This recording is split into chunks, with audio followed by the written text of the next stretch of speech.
السلام عليكم ورحمة الله وبركاته. إن وعشر كلام مهمة.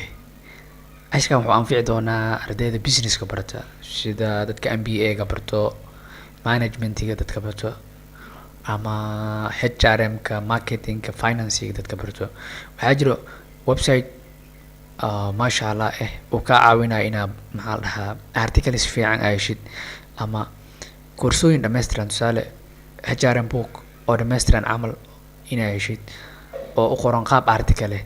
Okay, yaan warka idinku daalin ugu horreyn waxaa u baahan tahay inaad tagtid Google Chrome-ka ama Safaricom maxaa browser kuugu jiro mar walba kacso. Ani hadda waxaa igu jiro Google Chrome. Okay, Google Chrome ku dhufo. Website-ka waxaa la dhahaa Management Study Guide. Waa kana Google-ka waxaa ku qortaa maxaa Google ku qoraysaa Management Study Guide.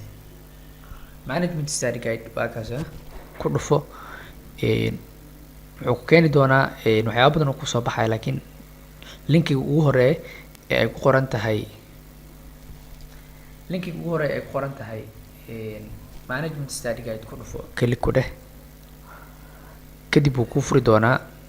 Okay, learn management concept and skills rapidly waxaa ku jiro buugaag koorsooyin xitaa waa ka helaysaa free kuwa lacagna way bixiyaan.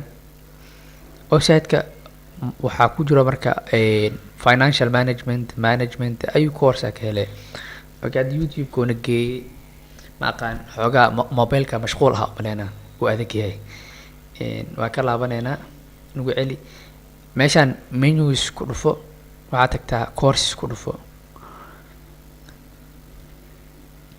Home-ka markaad tagtid ama qeybahan kusoo furma waxaa ka doorataa courses. Okay, waxaa ka helaysaa waa kuwan koorsooyinka tusaale haddii aan dhahno ama waxaa kuwan koorsooyinkan lacag ay ku dhahayaan laakiin library tag meesha ay ku qoran tahay library halkaa ku dhufo. Okay, waxaa ka helaysaa waa ujeedaa iyo kuwo kaloo badan tusaale haddii aan dhahno organizational behavior.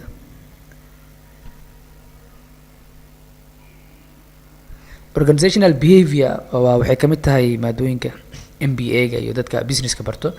Maadada waxaa lagu bartaa maxaa la dhahaa how employees behave in the workplace, yani shaqaalaha markay shirkadda dhex joogaan ama goobtooda shaqada sida u dhaqmaan waxyaabahaas lagu bartaa.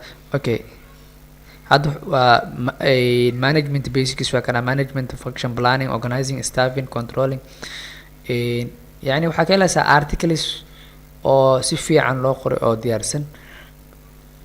maado walba wali ma ahin management kaliya waxaa ka helaysaa finance iyo waxyaabahaas.